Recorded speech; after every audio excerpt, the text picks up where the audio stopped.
Halo guys, welcome back again to my channel bersama saya Hansa di sini dan seperti biasanya setiap harinya saya akan buatkan video seputar cryptocurrency. So bagi kalian yang tertarik seputar cryptocurrency boleh aja langsung bantu saya like dan juga subscribe. Jangan lupa juga untuk hidupkan lonceng notifikasinya supaya kalian gak ketinggalan update terbaru seputar cryptocurrency. Oke, pada hari ini guys kembali kita akan bahas seputaran Bitcoin dan judulnya hari ini sell off belum selesai. Kita melihat kripto khususnya di Bitcoin drop kurang lebih belasan bahkan sampai puluhan persen lagi di altcoin, dan sepertinya market sekarang berada dalam keadaan yang extreme fear karena tentunya kita sedang menghadapi fase kapitulasi menurut saya yang bisa jadi merupakan akhir dari penurunan yang sudah terjadi selama setahunan terakhir ini. Namun, kira-kira apa yang sedang terjadi dan apa penyebabnya, kita bakal mulai dari coin market cap dulu sebelum kita bahas itu. Per hari ini, secara global, market cap crypto berada di angka 827 billion dollar atau turun sekitar 8,42%. Nah, Bitcoin sendiri di angka 16.387 atau turun 10%, Ethereum 1172, BNB 283, kemudian XRP 0,35, Cardano 0,34, Dogecoin 0,79, dan Polygon Matic berada di urutan ke-10 dengan harga 0,877 dolar. So, per hari ini kita melihat market semuanya dalam keadaan merah, tentunya penurunannya ranging antara 5, sekian persen hingga kurang lebih belasan persen. So, itu adalah outlook sementara dari beberapa top coin yang ada. Sekarang kita masuk dulu ke beberapa berita dan data terbaru hari ini. Nah, untuk kalian yang pengguna FTX, ya tentunya saya pengen ucapkan turut prihatin dulu gitu ya. Karena setelah FTX kemarin memutuskan untuk menyetop withdrawal, kali ini mereka mengumumkan gitu bahwa mereka sudah filing bankruptcy atau menyatakan mereka bangkrut, guys. Dan tentunya ini akan menjadi permasalahan kalau misalnya kalian merupakan investor atau kalian mempunyai aset di FTX, karena berarti aset kalian sekarang nggak bisa diapa-apain. Dan ini juga untuk reminder bagi kalian yang belum punya exchange gitu ya, jangan sampai kalian buka account di FTX lagi gitu ya. Dan memang sudah ada dikasih warning juga ya di website FTX sekarang bahwa FTX is currently unable to process withdrawals. We strongly advise against depositing. Jadi ini adalah bentuk tanggung jawab dari mereka untuk meminimalisir gitu ya, supaya nggak ada orang lagi mendaftar di FTX, karena di sini sudah disampaikan untuk sekarang FTX tidak bisa memproses penarikan uang gitu ya, penarikan apapun withdrawal, dan mereka sangat advice gitu ya atau menyarankan untuk tidak melakukan deposit. Saya sebenarnya penasaran apakah di antara viewer saya ada gitu yang menjadi pengguna FTX dan apakah ada yang menjadi korban. Silakan kalian boleh kasih komentar di kolom komentar di bawah, saya pengen tahu gitu guys. Dan ya mudah-mudahan kalau ada yang kena pun tidak banyak, kalaupun yang terkena ya saya turut prihatin, semoga ya kalian diberi kesabaran gitu ya. Jadi ya ini memang bukan berita baik untuk siapapun gitu ya, baik untuk dunia kripto itu sendiri, karena FTX kan merupakan salah satu exchange terbesar gitu ya. Bahkan salah satu exchange terbesar aja bisa mendapatkan masalah sebesar ini yang kita tidak tahu sebenarnya, dan bisa secara tiba-tiba gitu ya melakukan hal-hal yang tidak mungkin kita kira beberapa minggu yang lalu, di mana tiba-tiba kita melihat FTX stop withdrawal dan menyatakan bankrupt. Padahal si SBF-nya atau Sam Bankman-Fried-nya itu masih kayak meyakinkan banget beberapa hari yang lalu, menyatakan bahwa aset di FTX itu aman-aman aja. Jadi kalian nggak usah khawatir soal dana kalian yang ada di FTX, itu semuanya masih bisa di-cover. Tapi beberapa hari kemudian itu berbalik 360 derajat. Itulah kenapa saya sering sampaikan, walaupun kalian percaya dengan exchange kalian yang aman itu, exchange apapun guys. Oke, exchange apapun. Pastikan jangan sampai kalian put all the eggs in a basket. Jangan kalian masukkan semua telur kalian ke dalam satu keranjang. Pisahkan ke beberapa, oke, supaya amit-amit kalau ada satu yang bermasalah, kalian masih mempunyai account yang lain untuk dipakai. Ini udah sering saya sampaikan dan mudah-mudahan gitu ya, karena saya sering sampaikan banyak yang terhindarkan untuk all in di salah satu exchange, mungkin salah satunya di FTX. Yang kedua, FTX Binance Rescue deal falls apart in less than 48 hours. Jadi, seperti yang kalian ketahui juga bahwa CZ Binance kemarin menyatakan bahwa mereka siap membantu gitu ya, dan mereka pengen sebenarnya melakukan akuisisi gitu untuk tentunya menyelesaikan masalah yang ada di FTX. Cuman mereka udah sampaikan bahwa mereka tidak langsung membeli, mereka harus due diligence dulu, alias mereka harus ngecek dulu lebih detail di belakang layar apa yang sedang terjadi, masalahnya di mana, dan pada akhirnya mereka menyatakan mereka mundur. Alasannya as a result of corporate due diligence, as well as the latest news reports regarding mishandled customer funds and alleged US agency investigation, we have decided that we will not pursue the potential acquisition of FTX.com. Jadi mereka menyatakan bahwa ada dana nasabah yang mishandle gitu ya, atau tidak dipakai dengan baik, di mishandle, dan juga ada US Agency Investigation yang kemungkinan besar adalah SEC gitu ya, atau SEC sepertinya juga melakukan penyelidikan terhadap yang terjadi di belakang layar di FTX. Sehingga dengan kedua alasan tersebut, Binance menyatakan untuk mundur dan tidak jadi untuk melakukan akuisisi FTX.com. Nah, kita melihat drop di token FTT itu semakin menjadi-jadi. Beberapa hari yang lalu kita masih melihat FTT itu di kurang lebih angka $22, itu sebagai area support terakhirnya. Ketika kita break, kita langsung jebol luar biasa dalam, dan tadi sempat menyentuh angka $2. Jadi kurang lebih 90% penurunannya guys, kalian bisa bayangkan. Ya, itu adalah yang terjadi 1-2 hari belakangan. Memang ini di luar dugaan ya guys, saya juga surprise dalam 1-2 hari ini kita bisa melihat banyak sekali masalah bermunculan, dan kalian harus tetap aware bahwa ini bisa jadi belum selesai guys. Oke, bisa jadi belum selesai, bisa jadi masih banyak hal-hal yang belum terkuak yang bisa jadi menjadi permasalahan besar juga di dunia kripto. Jadi sekali lagi pastikan guys, kalian sudah siap dengan segala senario yang bisa terjadi. Oke, kalian juga harus tahu bahwa ini adalah saat-saat yang terbaik sebenarnya untuk kalian start melakukan riset untuk project-project yang kalian pengen invest long term, karena ini adalah saat-saat dimana kalian dikasih diskon 90-95% untuk hampir semua token. Jadi manfaatkan dengan baik, jangan sampai kalian terlena gitu ya, bahwa memang sekarang kondisinya sangat mengerikan, tapi justru pada saat-saat seperti itu lah biasanya kesempatan emas akan datang. Oke? Tapi tidak semuanya berita buruk hari ini guys. Ada berita baiknya juga satu. Subway accept Bitcoin so users can get a sandwich on the Lightning Network. Jadi salah satu franchise terbesar di dunia bernama Subway gitu ya. Kalau misalnya kalian pernah makan, ini adalah franchise makanan gitu ya. Dan mereka sekarang sedang ngetes gitu ya untuk menerima pembayaran melalui Bitcoin. Dan yang pertama akan dicoba itu nanti adalah di Berlin, Jerman. Dan tentunya ini adalah sebuah berita baik lagi gitu ya, dimana kalau misalnya ternyata nanti ini berhasil dan ini mungkin memicu lonjakan konsumen, dimana mungkin orang berlomba-lomba untuk mencoba ya membeli Subway menggunakan Bitcoin, maka tentunya ini bisa jadi dipermanenkan dan kemudian diterapkan di semua retail-retail yang mereka punya gitu ya, semua cabang yang mereka punya bisa jadi diterapkan hal yang sama. Dan mereka menyatakan, 5 years ago, I started to deal with cryptocurrencies, and in the last 2 years, I have dealt with very intensively with the topic of Bitcoin. With that in mind, I've decided that Bitcoin could be the better money system. Dan mereka juga menyatakan di sini, Bitcoin is not a popular means of exchange in Europe despite the efforts of merchants, retailers, and even Lightning-enabled conference. Hinge has encouraged Bitcoin payment by offering 10% discount on a footlongs, meatball, marinaras, and sukokis paid with Bitcoin.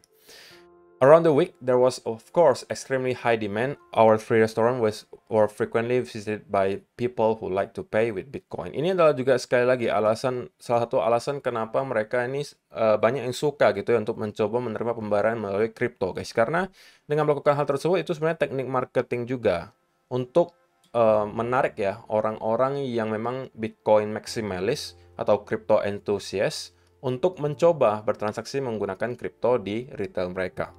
Oke, jadi ya penjualan mereka juga ikutan meningkat. Tidak ada ruginya untuk mereka, gitu ya. Jadi ini adalah yang terjadi untuk hari ini, gitu ya. Semoga ya kalian tetap bisa sabar menghadapi market seperti ini. Saya tahu ini tidak mudah, tapi sekali lagi, ini adalah cobaan dan ini adalah saat-saat di mana kalian akan mendapatkan harga terbaik untuk kripto kesayangan kalian. Jadi jangan sampai kalian terlalu ketakutan untuk masuk ke market sehingga kalian kembali ketinggalan untuk buying low dan nanti selling high. Karena volatilitas yang terjadi, sekali lagi 344.000 traders terliquid dalam 24 jam terakhir dengan total value sebesar 601 juta dolar, guys. Dan kalau misalnya kalian perhatikan, sebenarnya dalam 24 jam terakhir menariknya itu tidak hanya long yang kena, guys, tapi hampir 30-40% juga yang short kena loh. Jadi walaupun kita melihat market rata-rata drop cukup parah, tapi masih ada aja orang-orang yang short itu bisa kena. Ini menunjukkan bahwa di market sekarang ini memang banyak sekali orang-orang yang bandel gitu, pakai leverage luar biasa tinggi, sehingga walaupun secara overall trend itu turun sangat drastis, tapi masih ada aja yang bisa kena liquid ketika nge-short. Ini mengingatkan kita kembali untuk tidak menggunakan leverage yang terlalu tinggi seyakin apapun kalian terhadap trade yang akan kalian ambil. Oke, karena mungkin kalian bisa hoki 1-2 kali cuannya banyak gitu ya. Justru semakin kalian sering cuan ketika menggunakan leverage yang luar biasa tinggi, itu biasanya akan menjebak. Kenapa? Karena kalian akan merasa, oke, saya udah beberapa kali pakai leverage tinggi, aman-aman aja, saya justru cuan, maka saya akan tambahkan lagi leverage-nya. Oke, resikonya makin tinggi lagi, marginnya makin gede lagi. Nah, suatu saat kalian kena 1-2 kali loose streak, kalian bisa wipe out semua profit yang sudah kalian kumpulkan selama bertahun-tahun. Jadi jangan sampai itu terjadi ke kalian, gitu ya. Juga jangan sampai lupa, guys, volatilitas belum akan selesai menurut saya. Karena malam hari ini kita juga akan melihat data inflasi dari Amerika Serikat dirilis, gitu ya. Pukul 20.30 waktu Indonesia Barat, dan harusnya malam hari ini saya akan lakukan live streaming gitu ya. Dan live streamingnya mungkin akan mulai jam 6.30 atau 6.45 malam hari ini. So teman-teman kalau misalnya pengen sharing, pengen mantau bareng, pengen nanya-nanya, mungkin nanti bisa stay tune aja di jam 6.30 atau 6.45 malam hari nanti. Kita bakalan nonton bareng, mantau bareng kira-kira apa yang terjadi di market ketika nanti CPI dirilis.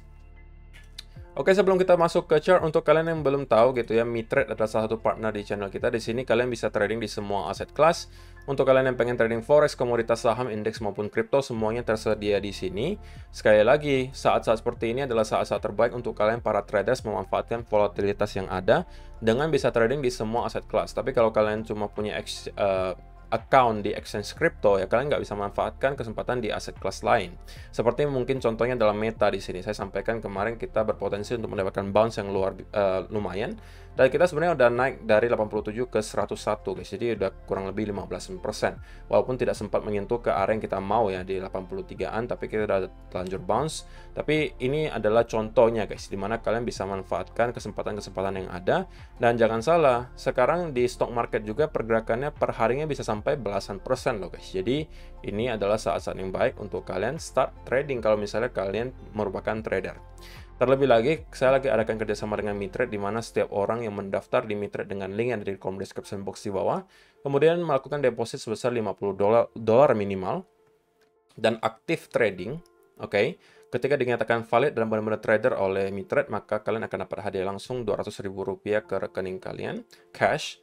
Kemudian plus 15 ebook, yang dimana ebooknya berisi ada buku-buku investasi, ada ebook-ebook mengenai trading, dan juga cara mengelola uang gitu ya. Jadi ya $50-nya itu nggak ada apa-apanya lah gitu. Anggapan kalian trading secara gratis.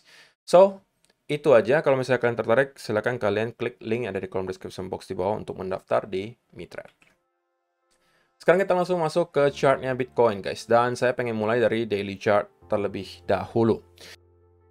Nah, di daily chart kita bisa melihat bahwa pada akhirnya gitu ya, area major support yang sudah menahan Bitcoin selama berbulan-bulan, yang kalau kita lihat itu berada di sekitaran area 18.500 sampai 19.000, itu pada akhirnya tidak lagi mampu menahan dan kita fix jebol dari area major support tersebut. Maka dari itu sekarang tentunya kita flip area ini menjadi area resistance. Dan sekarang kita mendapatkan sedikit bounce. Alasannya kenapa? Simple, karena memang kita berada di area minor support yang udah kita bahas juga di video kemarin. Dan juga kedua, kita memang sudah melihat RSI dalam keadaan yang cukup oversold. Kita sempat menyentuh ke area 28 di sini. Sebelumnya ketika kita melihat area oversold itu di sekitaran bulan Juni kemarin, oke. Sebelumnya juga di bulan Mei. Dan setiap kali kita menyentuh area oversold yang cukup dalam di indikator RSI daily chart, kita selalu mendapatkan bounce yang lumayan, guys, oke. Bukan berarti kita langsung dari sini akan bounce kenceng, menurut saya belum akan terjadi gitu ya. Menurut saya kita masih akan mendapatkan semacam selling pressure yang lumayan sebelum pada akhirnya kita bisa mendapatkan bounce yang lumayan. Alasan utamanya kenapa kita sedikit bounce dari sini, kalau misalnya kalian perhatikan juga dan zoom out ke kiri, maka kalian juga akan ketemukan bahwa ini memang adalah area minor support. Di sini sebelumnya menjadi area pantulan yang cukup lumayan di sini, major support. Di sini resistance. Kalau kita zoom out lagi dan melihat ke area-area sebelumnya, kalian juga akan melihat bahwa area ini adalah resistance, resistance, dan resistance. Jadi itulah kenapa kita melihat sedikit bounce yang terjadi sekarang ketika kita menyentuh ke area yang sama, gitu ya. Tapi saya perlu warning ke kalian bahwa ini hanya sebuah minor support. Ketika kita jebol lagi dari area di sini, menurut saya tidak akan ada lagi area major support yang bisa menahan Bitcoin selain nanti di sekitaran 12.000 sampai 13.000. Which is ini menjadi area yang menurut sebagian orang bisa jadi peluang untuk bottom bear market kali ini. Apakah akan dikasih?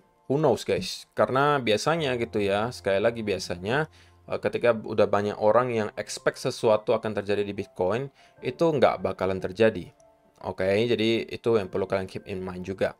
Dan untuk sementara gitu ya, karena kita masih berada dalam keadaan yang tentunya sangat-sangat downtrend gitu ya, downtrendnya masih sangat selling pressure-nya masih sangat keras di sini. Jadi setiap rally atau pullback yang terjadi di sini, menurut saya masih bisa dijadikan peluang untuk short gitu ya. Kalau saya pribadi gitu ya, mungkin akan mencoba untuk melihat peluang untuk terjadinya hal-hal semacam ini, guys. Kita ambil contoh seperti yang terjadi di sini. Di bear market sebelumnya, kita juga melihat hal yang sama. Kita berkali-kali tertahan di sekitaran area major supportnya di sini sebelum pada akhirnya kita jebol di sini. Tapi kalian bisa lihat beberapa hari setelah kita jebol dari area major support tersebut, kita terkonsolidasi di sini. Nah, ini yang saya cari gitu. Kalau misalnya ternyata kita memang membuat bearish continuation pattern, maka ini bisa menjadi peluang untuk short gitu. Dan mungkin bisa kita hold sampai kurang lebih area 13 sampai 12.000. Jadi itu yang sedang saya cari sekarang. Tentunya kalau untuk time frame kecilnya, saya pengen melihat adanya bearish continuation pattern gitu. Bearish continuation patternnya mungkin bisa berupa rising wedge gitu ya, katakanlah. Atau mungkin kita bisa melihat adanya potensial double top misalnya, atau misalnya kita bisa melihat adanya bear flag, apapun itu yang menunjukkan bahwa kemungkinan kita akan mendapatkan selling pressure berikutnya datang dan penurunan berikutnya, itu adalah peluang bagi saya untuk short. Kalau saya pribadi tentunya melihat di area 1 hour dan juga 15 minute chart, yang cukup signifikan yang bisa saya lihat adalah sekitaran 17.200-an, guys. Jadi ini mungkin bisa menjadi area yang saya akan pantau kalau misalnya saya pengen gitu ya untuk mencari peluang untuk short ketika nyampe ke area di sini.